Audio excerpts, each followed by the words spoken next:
मित्रांनो, आज मी भारतात एकमेव असं ठिकाण आहे का जे नदीत यात्रा भरते.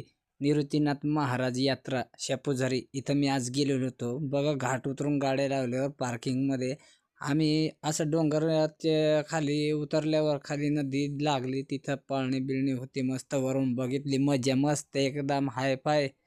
एकदम वरतून पाळण्याचा काय भारी सीन वाटत होता. ब्रेक डान्सची गर्दी. नंतर नदीत गेलो. इथं हातपाय धुवायला भावाला सांगितलं हातपाय धु.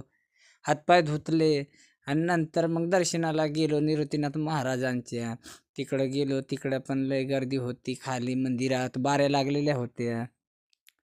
लय, लय, लय आणि नंतर गेल्यावर देवीचे गाण्याने बाया लय घुमत होते. बघा, बघा कशा घुमू राहिले. इकडं जोरदार आवाजात मस्त आपले भाऊ होते.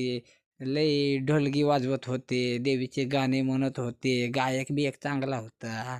आणि इकडे एक बाबा पण सुद्धा लय घुमत होता. बघा लय मजा होती. लय म्हणजे लय खूप खूप भारी एकदम वाटलं असं जाऊन. कधी गेलेलो नव्हतं पण आज बघितलं. हे बघा कसं घुमू राहिलं.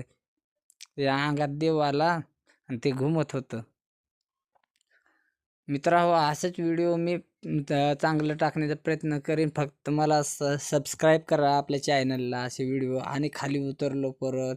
नंतर जत्रेत फिरायला गेलो. लय गर्दी तुफान जंगलात नदी येते एकदम. आणि इथं गेलो मंदाकिनी महाराजांचा मठ होता. मठात तिथं पण दर्शन घेतलं. तिथं थोडीशी कमी गर्दी होती. बघा काय भारी इथं मंडप होता कार्यक्रमाचा. तिथं कार्यक्रम होते रात्री मुक्कामाला. आमचे दाजींदा भाऊ पुढे चाललेले होते बघा. आणि गेलो जत्रा ती लय गर्दी होती. पुलावरून खालीचा नजारा बघा एकदम नदीत पुलावर फुल गर्दी एकदम. जाऊन बघितलं सगळं सगळं बघितलं. पाळणे बघितले, दुकानं बघितले. एकदम पारनार नदी आहे ही.